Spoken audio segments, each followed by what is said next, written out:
Bueno, pues bienvenidos a todos una vez más.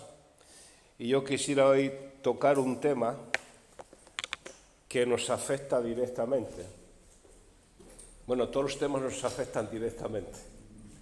Pero yo estaba pensando estos días en la vida, ¿no? Como mi esposa y yo somos gente que estamos compartiendo el Evangelio, nos gusta ver discípulos y bueno, nos gusta ver cosas pasar, ¿no? Yo decía, Dios mío, con todo lo que estamos haciendo y trabajando, y bueno, esas preguntas, ¿no?, que te haces, ¿en qué estoy fallando? ¿Qué está pasando? Y me vino a la mente, pues, mi amigo Noé. Y mi amigo Noé me dio una lección muy grande. La primera lección que me dio fue que él se pasó 120 años compartiendo por fe que el Señor iba a venir. O sea, que venía un diluvio, por fe, 120 años. Y la pregunta fue, ¿qué resultado tuvo Noé de su trabajo? ¿Alguien lo sabe? Cero. ¡Wow! Pero aprendí algo mucho más importante. Y aprendí que la vida de Noé no es una historia cualquiera. Yo sé que se ha enseñado en las escuelas dominicales y todo eso, pero Noé es una advertencia profética a través de los tiempos. Cuando hablo profético, no estoy diciendo que alguien se pone a decir cosas que van a pasar. Yo no hablo de esas cosas.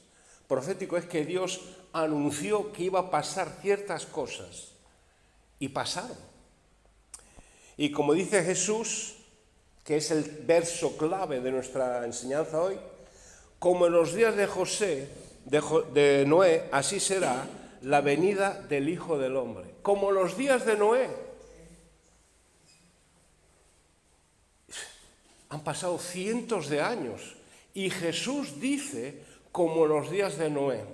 Y vamos a ver esto porque hay mucha similitud de lo que está pasando ahora con lo que pasó con Noé. Mucha similitud. Y el propósito que yo tengo con compartir esto es que nosotros tenemos que estar preparados. No es meter miedo al cuerpo, tenemos que ser realistas. Y tenemos que aprender cosas que están escritas para los creyentes en la palabra del Señor. Hace un tiempo escuché a un pastor de Estados Unidos decir que estaba preparando una serie del trono de Cristo y de las coronas. Y yo dije, wow, yo quiero aprender de eso. Y yo estoy preparando eso para enseñar eso aquí en la iglesia. Y si Dios me lo permite, lo voy a hacer el próximo domingo. Acerca del tribunal de Cristo y las coronas para los creyentes. Tenemos que aprender esas cosas que están para nosotros ahí. Pero volviendo al tema, estas son palabras muy importantes, son una alarma espiritual para esta generación, es un llamado urgente a las personas a que estemos pendientes. Por eso dice Dios que no vivamos dormidos, que no ignoremos las señales. Esto es un tiempo de estar despiertos. Jesús le dijo a los discípulos, velad y orad. Los días de Noé es un espejo profético para nuestro tiempo y para mi vida. Por ejemplo, en los días de Noé, en Génesis 6:11 dice que la tierra estaba llena de violencia. Violencia es cuando la vida pierde valor. Cuando la vida de una persona frente a otra pierde valor. Y en aquellos tiempos de Noé la vida no valía nada. Dice que la tierra estaba llena de violencia. Y esto es como un río que comienza en una corriente suave. Al principio parece inofensivo, pero si nadie lo controla, se desborda, destruye casas, arrastra árboles y vidas. Así es. El río Ebro, de donde yo soy, muy cerquita, nace en una pequeña fuente, así, en una gotita así, el río Ebro. Y el río Ebro es el más grande de España, el más caudaloso. Y cuando crece, arrasa sitios, que se lo pregunten a la gente en Zaragoza y por esas tierras. Así es la violencia.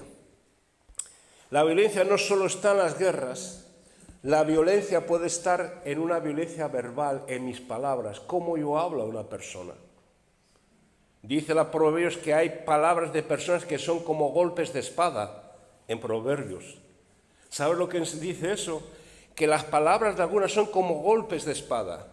Las espadas, cuando tú lo pones de canto, corta.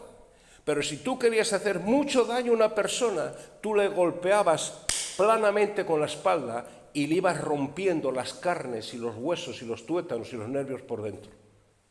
Y hay palabras que son violencia. Una actitud con desprecio, un enojo, una dureza hacia Dios, puede ser hasta violento. Y la violencia se ha normalizado en la política, en las redes sociales, en la cultura del insulto, que está muy de moda, la deshumanización del prójimo, la indiferencia ante el sufrimiento ajeno. Está la violencia en las calles. Y eso estaba pasando en aquellos tiempos, en los primeros tiempos de la era de la humanidad.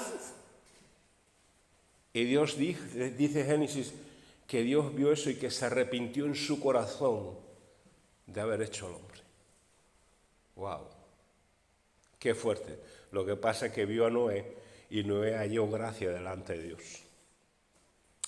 Otra cosa que nos enseña Génesis es el capítulo 6, verso 5, que todo designio del pensamiento, escucha eso, todo designio del pensamiento del corazón era de continuo solamente hacer el mal. En aquella gente lo que había en su corazón era hacer lo malo. Eso es lo que había en aquella generación. Yo me asombro que cientos de años sigamos con la misma historia y Jesús nos advierte, Jesús nos da una advertencia acerca de cómo nos dice Noé, pero Jesús lo va a hacer desde otro enfoque que lo vamos a ver. Pero ya Génesis nos habla de la generación de Noé, a tal punto, como dije antes, que Dios se arrepintió. ¿Cómo sería esa violencia, Dios mío? Un barco puede ser grande y hermoso, pero si el timón está roto, va a acabar en desastre. Así es el corazón sin Dios, pierde dirección, pierde propósito y pierde verdad. Un corazón sin Dios no tiene rumbo, está roto, va al desastre. Proverbios nos dice que, dice Proverbios 4:24, sobre toda cosa guardada, guarda tu corazón porque de él mana la vida. Proverbios 4, verso 24. Fue uno de los primeros versos que yo me aprendí como creyente, porque Dios me lo estaba advirtiendo. Cuidado con lo que sembramos en el corazón. Cuidado. La corrupción moral no empieza en el mundo, no empieza afuera, empieza dentro de mí, en mi corazón. Pequeñas concesiones, mentiras justificadas, decisiones que me hacen enfriar. Empieza en mi corazón las cosas. Y la gente del mundo celebra lo que destruye, la gente del mundo ridiculiza lo que nosotros llamamos santos, se ríen de nosotros. Todo empieza en su corazón. Viven sin una brújula moral, se burlan de la palabra de Dios. Yo he escuchado gente decir burradas acerca de la palabra de Dios y yo pensaba, ellos tienen que tener más fe que yo, porque simplemente veo la creación y yo ya sé que hay un Dios creador. Reemplazan la verdad por opiniones. Y esta es una gran verdad. En esta generación que estamos viviendo, ya no se habla verdad, se hablan opiniones. Y las opiniones pueden ser destructivas. Para el que te escuche, para ti. Porque si tú vives por las opiniones se pueden torcer. Pero la verdad no, porque lo enseña que la verdad es innegable. Jesús dijo, yo soy la verdad. Y no se puede ir contra la verdad. Pero la gente, muchos viven de esa manera, reemplazan la verdad por opiniones. Quiere decir que ponen su opinión personal, aun sabiendo que lo otro es verdad. Y prefieren esa opinión, media verdad o falsa, antes que la verdad. sobre toda cosa guardada, guarda tu corazón, porque de él nace la vida. La vida viene a decir, las decisiones de mi vida nacen en mi corazón. Yo no tengo por qué echar culpa al otro. Mis decisiones, son buenas o sean malas, y tengo que asumirlas y comerlas y tragármelas, porque nacen en mi corazón. Porque el corazón es el centro de la persona. En la Biblia el corazón es el órgano que lo bombea todo hacia adelante. El corazón no es solo el órgano, sino que es donde yo tomo las decisiones de mi vida. Representa la mente, representa los deseos, los pensamientos y la voluntad. Es la fuente de mis acciones. Ese es el corazón. Y yo miro para el pasado en decisiones que he tomado y puedo decir, ay Dios mío, sobre toda cosa no he guardado mi corazón en esta decisión. Pero he podido ver que Dios tuvo gracia conmigo, porque lo que dice Proverbios, fíate de Jehová de todo tu corazón y no te apoyes en tu propia prudencia, reconócelo en todos tus caminos y Él enderezará tus veredas. Quiere decir que cuando yo vuelvo al Señor, yo confío en el Señor. Cuando confío de todo corazón, lo torcido Dios lo va a hacer recto, aún en las malas decisiones. Me tengo que coger los resultados, pero no queda ahí mi vida. Va para adelante con el Señor, va en dirección perfecta con el Señor. Otra cosa es lo que viene ahora aquí acerca de lo que dijo Jesucristo. Y tiene que ver mucho con la situación de hoy en día. Mateo 24:38 dice Jesús que comían y bebían hasta que el día de Noé entró en el arca. Había una indiferencia espiritual, la señal más peligrosa que había. La gente vivía como si nada pasara. En aquellos tiempos de los que estamos hablando. ¿Eran violentos? Sí, pero era gente que vivían como les daba la gana. Había una indiferencia espiritual. Noé estaba predicando acerca del diluvio y ellos se partían de la risa, porque en aquellos tiempos nunca había llovido. Se partían de la risa. Y déjame decirte algo muy importante. Ojalá me lo hubieran enseñado a mí de joven. El tiempo es el recurso más valioso que tenemos. El tiempo. Pero también el más engañoso, porque puede dar la impresión que me va a dar tiempo a todo. Pero el tiempo es el recurso más importante. En los días de Noé la gente creía que el mañana sería igual que hoy. Creían eso, vivían en una falsa sensación de seguridad mientras el juicio se acercaba. Hoy el mundo repite el mismo patrón, una mezcla de normalidad cotidiana y de ceguera espiritual y de violencia. El mismo patrón, el mismo desde hace cientos de años, el mismo patrón, y no hemos cambiado. Y no hemos aprendido nada. Pero pues acaso hacemos como los atenienses, nos inventamos un montón de dioses, que cuando Pablo llegó a Atenas dice que tenía montones de dioses, incluso tenía un altar por si acaso al Dios no conocido. Así somos los humanos. Estamos como los tiempos de Noé, porque en los días de Noé comían y bebían, se casaban y se daban en casamiento, nos dice también Lucas. Tengo que decir que comer, beber y casarse no es pecado. Son actividades normales de la vida que Dios nos dio para vivir y para el placer. El problema no era lo que hacían, sino en lo que estaban enfocados. El pecado de la indiferencia. La gente no rechazó a Dios con un grito, sino que lo ignoró con un bostezo. Pasaron de Dios. Pasaron de Dios. Y esto es real, la rutina se convierte en un anestésico espiritual, la rutina. La indiferencia espiritual y rutina ciega es un peligro, en los días de Noé lo fue. No era solo la maldad explícita, sino que estaban adormecidos espiritualmente.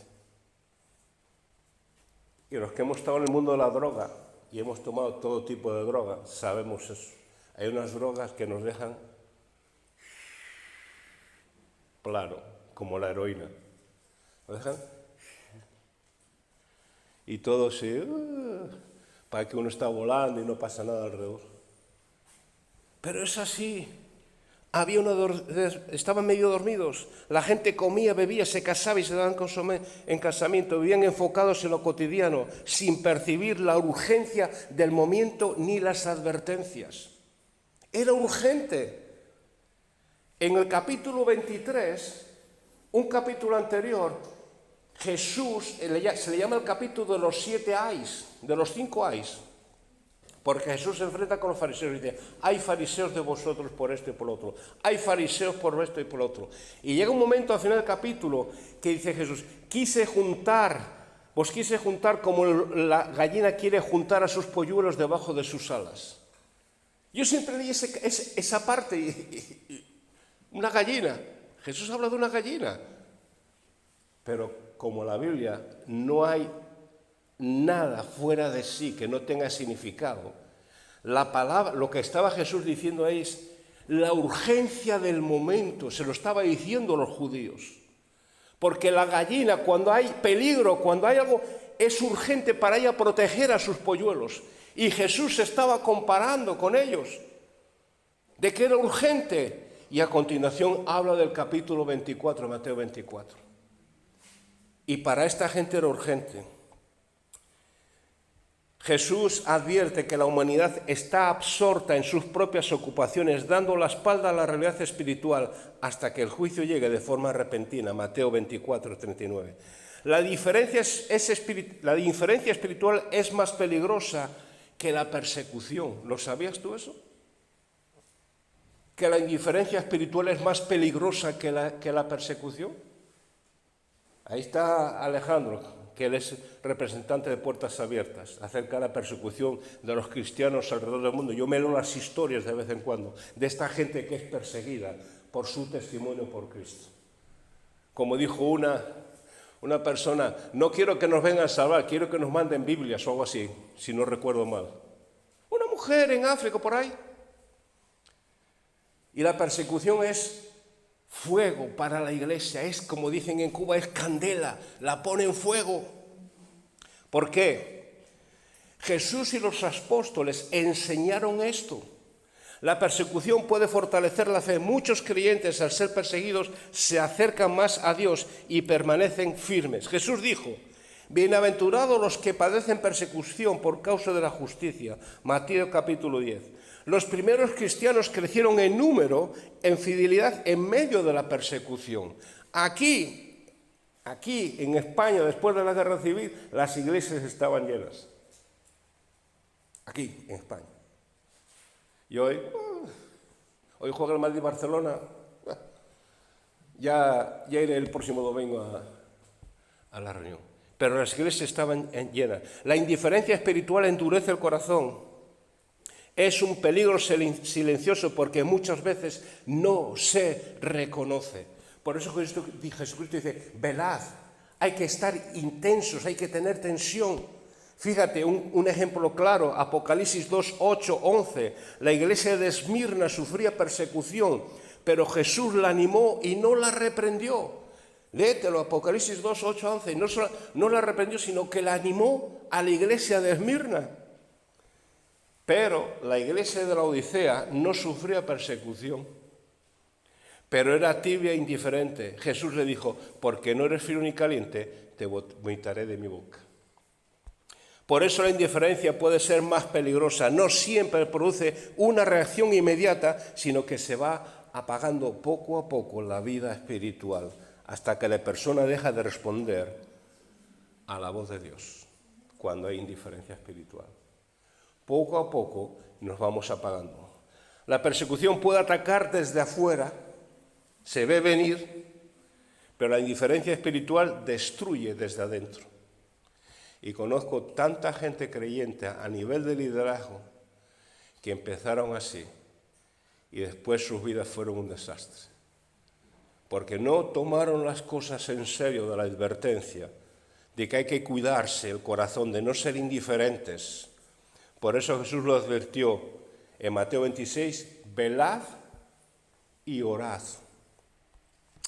Y tenemos que tener cuidado con esto, porque lo que está pasando hoy mismo, lo que vemos en Noé, la violencia generalizada y la indiferencia espiritual y la apatía espiritual, es un engaño absoluto, total. Y cuando hay indiferencia espiritual puede entrar cualquier cosa en nuestras vidas, incluso doctrinas muy raras, que entran en la iglesia, cosas que no ni son. Y hay que tener cuidado. Pero Dios siempre levanta una voz para anunciar lo que puede pasar, lo que va a pasar. Y nos dice que, según Pedro, que Noé era predicador de justicia, que era pregonero. Pregonero significa un mensajero oficial que proclama un edicto del rey en voz alta y para que nadie alegara ignorancia. No solo construyó el arca, sino que él fue un pregonero de justicia. Imagínate en una generación como esa. Imagínate tú en una generación como esa, construyendo un arca y diciendo, Dios va a traer destrucción por causa de vuestro pecado. Durante décadas, el sonido del martillo de Noé fue un sermón constante, 120 años haciendo el arca. Era un sermón físico donde todo el mundo lo veía. Fue un hombre fiel por 120 años construyendo un arca, preparándolo no solamente físicamente, sino hablando. Era un sermón vivo, Noé. Y la gente pasó. La gente pasó de todo. Y cada tabla puesta era un aviso, viene el juicio. Era una burla constante de Noé, se rían de él y de su familia, pero hasta que todo eso vino el Señor y cerró la puerta. La gracia tiene un límite, la paciencia de Dios es infinita para que nos arrepintamos, pero el tiempo de la oportunidad es finito. Dios tiene establecido un tiempo para acabar con todo esto.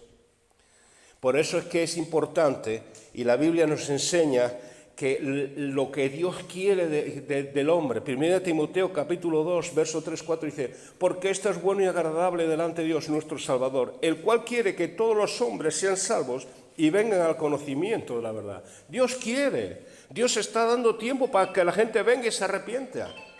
No es que Dios no quiera, no es que Dios le guste ser una persona que esté contra todo esto, sino que Dios quiere que la gente se arrepienta. Por eso es que hay personas que están predicando el Evangelio y tú y yo estamos ahí para eso.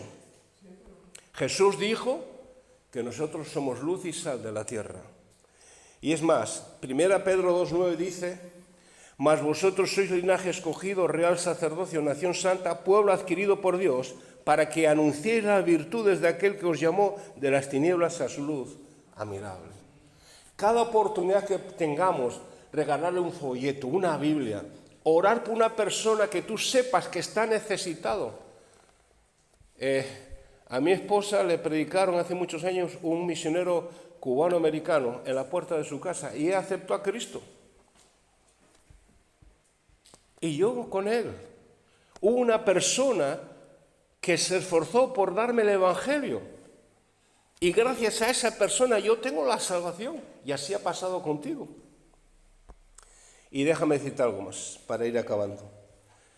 Es el único medio de salvación. Jesucristo.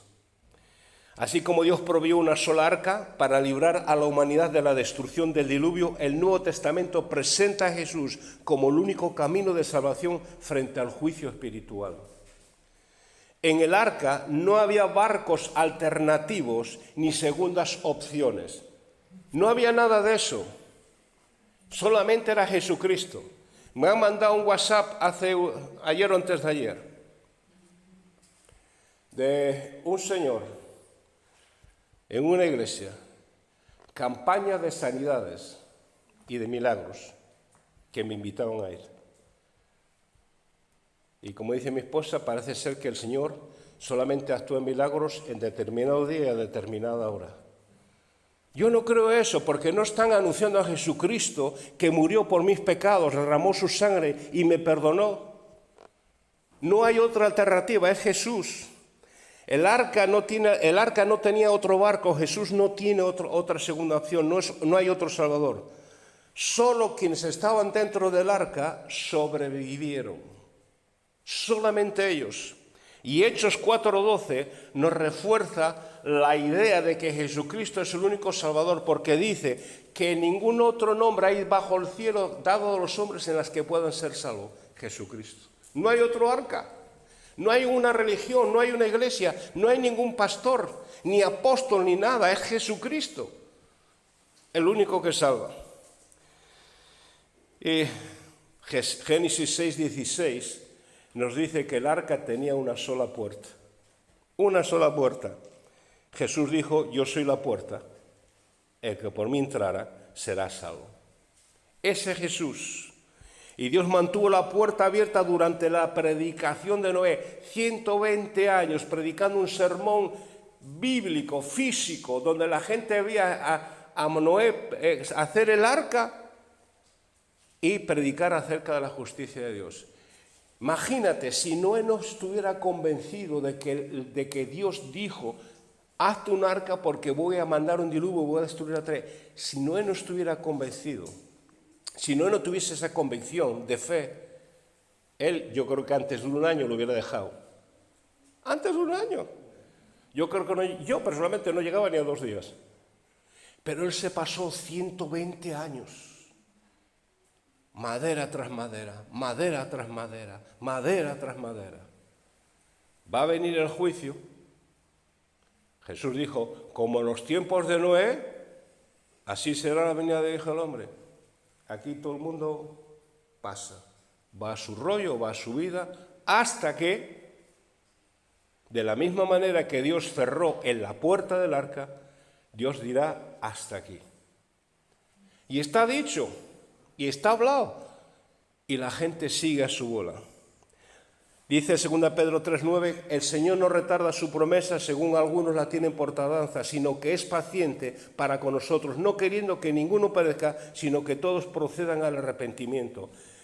Dios no retarda su promesa, pero lo que Él quiere y lo que le hace ir más despacio es que quiere que la gente pueda conocer y entender el mensaje del Evangelio.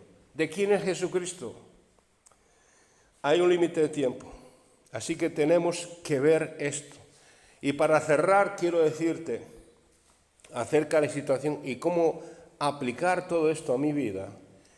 Dice Jesús, hay una palabra clave en la Biblia, y es la palabra velad. Jesús dijo, Mateo 24:42, velad pues porque no sabéis a qué hora ha de venir nuestro Señor. Nos anima a estar velando. Velando significa estar despierto, estar pendiente de lo que pasa. Mateo lo vuelve a repetir, velad y orad para que no entréis en tentación, el espíritu de la verdad está dispuesto, pero la carne es débil. Pablo lo dice en 1 Corintios 16:13, velad, estad firmes en la fe, portaos varonilmente y esforzaos. Lo vuelve a decir en el capítulo 15 de 1 Corintios, velad debidamente y no pequéis porque algunos no conocen a Dios, para vergüenza vuestra lo digo. Efesios 6, orando en todo tiempo con toda oración y súplica al Espíritu Santo y velando en ello con toda perseverancia y súplica por todos los santos. Pedro, sed sobrios y velad, porque en vuestro adversario, el diablo, como león rugiente, anda alrededor buscando a quien devorar. Nos anima a estar velando porque tenemos un enemigo. Jesús, Pablo y Pedro hablan de la palabra velad. Dice 1 Pedro 4 otra vez, mas el fin de todas las cosas se acerca. Sed sobrios y velad en oración. Así que, como creyentes, vemos el panorama de que ya Dios dijo que como los tiempos de Noé va a pasar las cosas. Es un aviso, no es una historia. Ya estamos advertidos en esta sociedad. Y lo que nosotros podemos hacer es velad, como dice aquí Jesús, Pablo y Pedro. El creyente tiene que estar hablando. Esto no es que hay que tener miedo, sino que esto está ya dicho. Entonces no nos sorprendemos de que pasan cosas algunas. Yo no me sorprendo de lo que pasa en el mundo. No me sorprendo de la violencia que hay. Y no sé ni cómo seguimos vivos con todo lo que hay, con toda la violencia que hay en este mundo. y la gente va a su historia y a su rollo.